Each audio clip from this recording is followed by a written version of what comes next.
আপনারা ইতিমধ্যেই তো রায় নিয়ে মানে চুলচিরা বিশ্লেষণ শুনছেন। রায় মানে 24,000 মানে 25,753 জন শিক্ষকের চাকরি আপাতত বেঁচে গেল। এবং এটা নিয়ে যথারীতি তৃণমূলপন্থী যে সমস্ত শিক্ষকরা ছিলেন তারা আনন্দ করছেন, দেওয়ালি মতো করে তারা আবির মাখছেন। খুব ভালো কথা, সব ভালো কথা। কিন্তু এখনো একটা জিনিস মনে হচ্ছে যে মানে বিচারকরাও মানে আদালতও নির্বাচনের জন্যে অপেক্ষা করছেন। মানে নির্বাচনটা শেষ হওয়ার পরে এইসব বিষয় নিয়ে মাথা ঘামাবেন, এটা বোঝা গেল। খুবই ভালো কথা। আদালতও তো মানুষের মানসিকতা নিয়ে কাজ করেন, পরিস্থিতি, দেশের পরিস্থিতি, সমাজের পরিস্থিতি, এসব নিয়ে কাজ করেন। সমস্ত বিষয় তাদের মনে থাকে বলেই আদালতের বিচারপতিরা এত উচ্চ আসনে আমাদের কাছে বসে আছেন। আমাদের দেশ এখনও এই লোকতন্ত্রকে বাঁচিয়ে রেখেছে আমাদের সুপ্রিম কোর্ট, আমাদের হাইকোর্ট, আমাদের আদালত।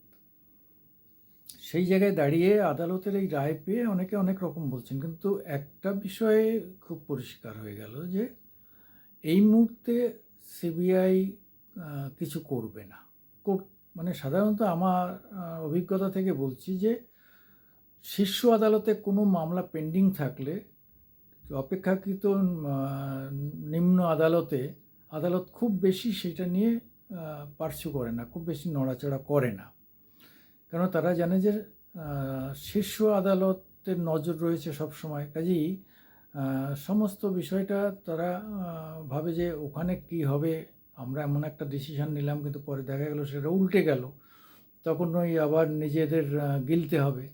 ফলে এটাও নিশ্চিত ধরে রাখা যায় যে এখানকার যারা সিবিআইয়ের ভয় পাচ্ছিলেন হাইকোর্টের রায়ের পর, সিবিআইও আপাতত নির্বাচন পর্যন্ত কিছু করবে না, এই জায়গাটা পরিষ্কার হয়ে গেল। অর্থাৎ অনেকে বলছেন ভাইপো ধরা পড়বে, অমুককে অ্যারেস্ট করতে হবে, তমুককে, এইসব ব্যাপার কিচ্ছু হবে না। এবং না হয় ভালো, কারণ আমরা নির্বাচনটা সুষ্ঠুভাবে সম্পন্ন করতে চায় আদালত, চায় প্রশাসন, আমরা সাধারণ মানুষও চাই যে নির্বাচনে যেন কোনো এর মধ্যে যেন কোনো অন্য কিছু না হয়। যেমন যে এলাকায় আজকে ভোট হলো, মুর্শিদাবাদ, মালদা, মুর্শিদাবাদের তো জীবনহানি মানে নিশ্চিত ধরে নিতে হয়। হ্যাঁ, আমরাও এবারও আশঙ্কা করেছিলাম যে আবার সেই শীতলকুচি, আবার মুর্শিদাবাদ, আবার অন্য জায়গার কোনো কিছু হবে কি না, কিন্তু দেখা গেল যে না, কিচ্ছু হয়নি।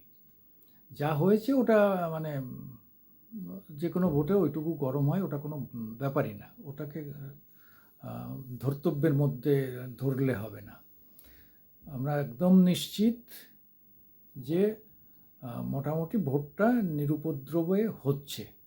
কারণ যে এলাকাগুলো মধ্যে মানে আজকে যে এলাকাগুলো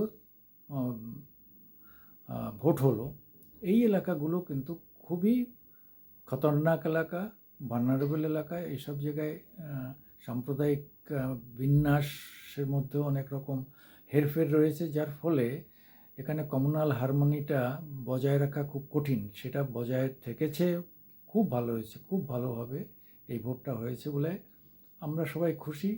পাশাপাশি শিক্ষকরাও আপাতত সবাই খুশি যে তাদের জুলাই পর্যন্ত চাকরি আপাতত পাকা, জুলাই পর্যন্ত তারা চাকরিটা পাবেন।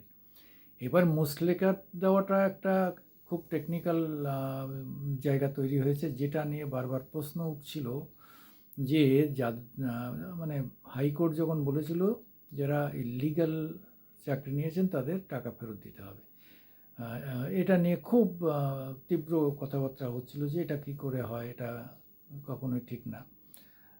সেখানে সুপ্রিম কোর্ট কায়দা করে এদের প্রত্যেকের কাছ থেকে মুচলেকাটা লিখে নিলেন, যার ফলে পরবর্তীতে যদি এদের মাইনাস করে দেওয়া হয় তাহলে এরা টাকা দিতে বাধ্য থাকবে এবং তা নিয়ে আর আইন করার কোনো জায়গা থাকবে না, কারণ এরা নিজেরাই মুচলেকা দিচ্ছে যে হ্যাঁ, আমরা যদি সঠিক পদ্ধতিতে নিয়োগের বাইরে থাকি, অর্থাৎ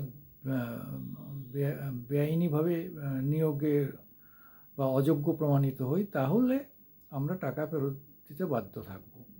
সেই যে মুচলেকা লিখিয়ে নেওয়ার ফলে সুপ্রিম কোর্ট খুব একটা সূক্ষ্ম বুদ্ধির চাল এখানে চেলেছেন। চন্দ্রচূড় সহ আমাদের শীর্ষ অ্যাপেক্স কোর্টের বিচারপতিরা, চন্দ্রচূড় আমাদের প্রধান বিচারপতি, খুব বুদ্ধি খাটিয়ে এইটা করেছেন যে তোমরা আন্ডারটেকেন যখন দিচ্ছ, এর পরবর্তীতে যদি অযোগ্য ঘোষিত হও তাহলে তোমাদের টাকাটা ফেরত দিতে হবে। এ ব্যাপারে আর ওজোর আপত্তি চলবে না। আমি সুকুমার দেবনাথ, মামাটি মানুষের এডিটর হিসাবে আপনাদের সামনে মাঝে মাঝে আসি। আমাদের একটু লাইকস দেবেন, একটু সাপোর্ট করবেন, সাবস্ক্রাইব করবেন। নমস্কার।